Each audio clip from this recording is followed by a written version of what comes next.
Pernah nggak sih terlintas di benak kalian apa itu land rent? Mungkin kalian sempat mendengar kata land rent ini. Nah, land rent itu apa sih? Di sini kami yang beranggotakan Amanda, Arkan, Hildan, Indri dan juga Nadia akan membahas tentang land rent secara singkat, padat dan juga jelas. Sebelum masuk ke pembahasan, di sini saya ingin membahas secara singkat kolonialisme Inggris di Indonesia. Pada tahun 1811, tentara Inggris melancarkan serangan terhadap daerah-daerah yang diduduki Belanda. Pasukan Inggris tidak kesulitan menghadapi pasukan Belanda karena raja-raja di Jawa juga melakukan perlawanan terhadap pasukan Belanda. Serangan tersebut menyebabkan Belanda terpaksa menyerah kepada Inggris.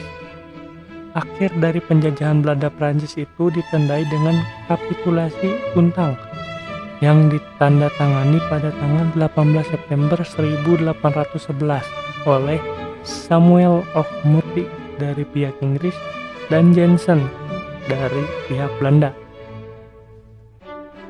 Isi dari perjanjian kapitulasi Tuntang yaitu nomor 1, seluruh Jawa dan sekitarnya diserahkan kepada Inggris. Nomor 2, semua tentara Belanda menjadi tawanan Inggris. Nomor 3, semua pegawai Belanda yang mau bekerja sama dengan Inggris dapat memegang jabatannya terus. Yang terakhir nomor 4, semua hutang pemerintah Belanda yang dulu bukan menjadi tanggung jawab Inggris. Nah, sekarang kita masuk ke pembahasan.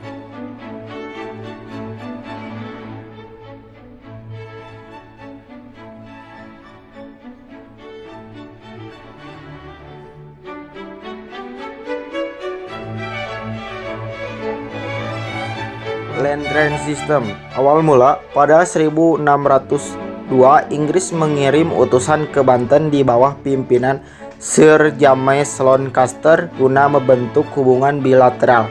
Sultan Banten pun menyambut dengan baik dan memberi izin kepada Inggris untuk mendirikan kantor dagang di wilayahnya. Memasuki tahun 1604, Inggris telah berhasil membentuk kantor dagangan di Ambon, Makassar, Jepara, dan Yogyakarta. Akan tetapi, Inggris tidak dapat menanamkan monopoli perdagangan di Indonesia seperti halnya Belanda. Kendali demikian, Inggris tidak menyerah begitu saja, dan kesabarannya pun terbayar. Pasalnya, memasuki abad ke-18, para pedagang Inggris banyak melakukan perdagangan di Indonesia seperti di Ambon, Banda, Kalimantan, dan Makassar. Bahkan dalam perkembangannya, Inggris tepatnya menjadi pesaing utama VOC dan Inggris terus berusaha merebut Nusantara dari Belanda.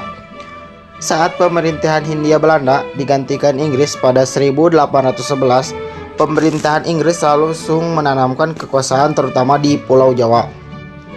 Pada saat itu, pemerintahan paling terkenal adalah masa Thomas Stamford Raffles dengan tugas utamanya adalah mengatur pemerintahan dan meningkatkan perdagangan serta keuangan. Sebagai tokoh dari golongan liberal, Raffles menginginkan adanya perubahan dalam berbagai bidang. Perubahan tersebut terwujud melalui berbagai kebijakan, salah satunya dengan memberlakukan land rent system atau sistem sewa tanah. Kebijakan dan program yang dicanangkan Raffles ini berkaitan erat dengan pandangannya mengenai status tanah sebagai faktor produksi. Menurut Thomas Stamford Raffles, pemerintah adalah satu-satunya pemilik tanah yang sah. Oleh karena itu, penduduk Jawa menjadi penyewa dengan membayar pajak sewa tanah yang diolahnya. Berikut ketentuan sistem sewa tanah pada pemerintahan Letnan Gubernur Thomas Stamford Raffles. 1. Petani harus menyewa tanah meskipun ia pemilik tanah tersebut. 2. Harga sewa tanah bergantung pada kondisi tanah. 3. Pembayaran sewa tanah dilakukan dengan uang. 4. Penduduk yang tidak memiliki tanah dikenakan pajak kepala. Pelaksanaan sistem sewa tanah mengharuskan pajak dipungut secara perorangan, tetapi karena kesulitan teknis kemudian dipungut per desa. Jumlah pemungutannya disesuaikan dengan jenis keproduktivitasan tanah. Hasil sawah kelas 1 dibebani pajak 50%, kelas 2 40%, dan kelas 3 33%. Sementara untuk tegalan, kelas 1 40%, kelas 2 33%, dan kelas 3 25%. Beban pajak ini tentu saja sangat memberatkan rakyat. Pajak yang dibayarkan diharapkan berupa uang, tetapi jika terpaksa maka boleh dibayarkan dengan bahan pangan seperti beras. Pajak yang dibayarkan dengan uang diserahkan ke kepala desa untuk kemudian disetorkan ke kantor residen, sedangkan pajak yang berupa beras dikirim ke kantor residen setempat oleh yang bersangkutan atas biaya sendiri. Land sistem sendiri tidak berjalan dengan lancar dikarenakan ada beberapa faktor kegagalan sebagai berikut.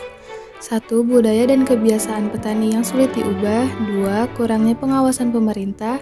3. Peran kepala desa dan bupati lebih kuat daripada asisten residen yang berasal dari bangsa Eropa. 4. Raffles sulit melepaskan kulturnya sebagai penjajah. 5. Kerja rodi dan perbudakan masih dilaksanakan. Tidak hanya itu, kegagalan sistem sewa tanah sendiri dipengaruhi oleh pasifnya masyarakat dalam mengelola tanahnya, sehingga bangsa Inggris tidak mendapatkan banyak keuntungan dan pada akhirnya Inggris menyerahkan kembali Indonesia kepada Belanda.